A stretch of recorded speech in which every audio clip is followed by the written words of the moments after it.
सद्गुरु जी कहते हैं, जिंदगी में सफलता तब मिलती है जब आप अपनी पूरी क्षमता का इस्तेमाल कर पाते हैं। दुनिया में ज्यादातर लोग असल में व्यस्त नहीं हैं, वे बस चिंता में खोए रहते हैं और यही चीज थकाने वाली होती है। शक करना बुद्धिमानी नहीं है।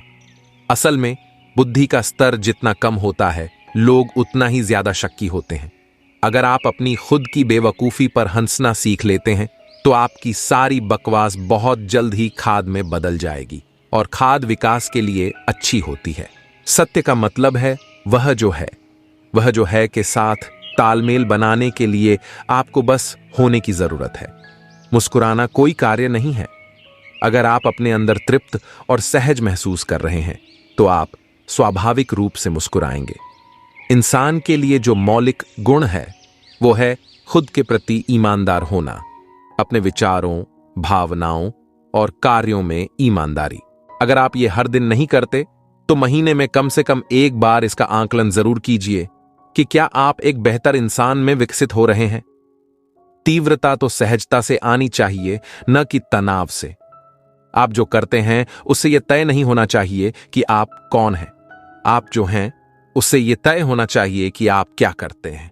अगर आप अकेले हैं और बोर हो रहे हैं तो जाहिर है कि आप बुरी संगति में हैं। मिट्टी के साथ संपर्क में होना यह याद दिलाता है कि आपका शरीर भी बस मिट्टी ही है।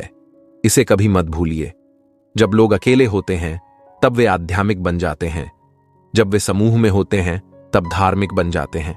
ईमानदारी व चरित्र सिर्फ इस बात से तय नहीं होता कि आप दूसरों के सामने कैसा बर्ताव करते हैं, आप भीतर से कैसे हैं, इसी से आपकी ईमानदारी व चरित्र तय होता है। जब आप अपने शरीर से अपनी पहचान बनाना छोड़ देते हैं तब आप कृपा के लिए उपलब्ध हो जाते हैं। अपने विकास का हर दिन हिसाब रखना सबसे अच्छा होता है। जो आपको अच्छा लगता है अगर आप उसे 100% भागीदारी के साथ करते हैं, तो जो आपको अच्छा नहीं लगता उसे आपको 200% भागीदारी के साथ करना चाहिए। अपनी सीमा तोड़ने का यही तरीका है। सचेतन होकर काम करने से कर्म नहीं बनते, पर प्रतिक्रिया करने से बनते हैं। जीवन इसके इस्तेमाल में नहीं है, इससे हासिल करने के लिए कुछ नहीं है। अगर आप इसे पूरी तरह से जीते हैं तो वही सब कुछ है। अगर आप अपने रिश्तों को सफल बनाना चाहते हैं तो खुद को हरदम याद दिलाते रहें कि दूसरा आपसे ज्यादा महत्वपूर्ण है। गुरु की तलाश मत कीजिए। जब अज्ञानता का दर्द आपके अंदर चीख का रूप ले लेता है तो गुरु आपको ढूंढते हुए आ जाते हैं। अगर हम दूसरों के प्रति घृणा और हिंसा पालते हैं तो एक दिन ये हमारे पास वापस लौट आएगी। हर कोई खुश रहना चाहता है। लोग गड्ढों में इसीलिए गिरते रहते हैं क्योंकि उनके पास अपनी खुशी बरकरार रखने के लिए जरूरी ऊर्जा नहीं होती।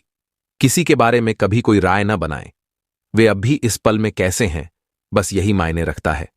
कल वे कैसे होंगे हम देखेंगे। कल को बनाया जाना चाहिए, इसी पल तय नहीं करना चाहिए।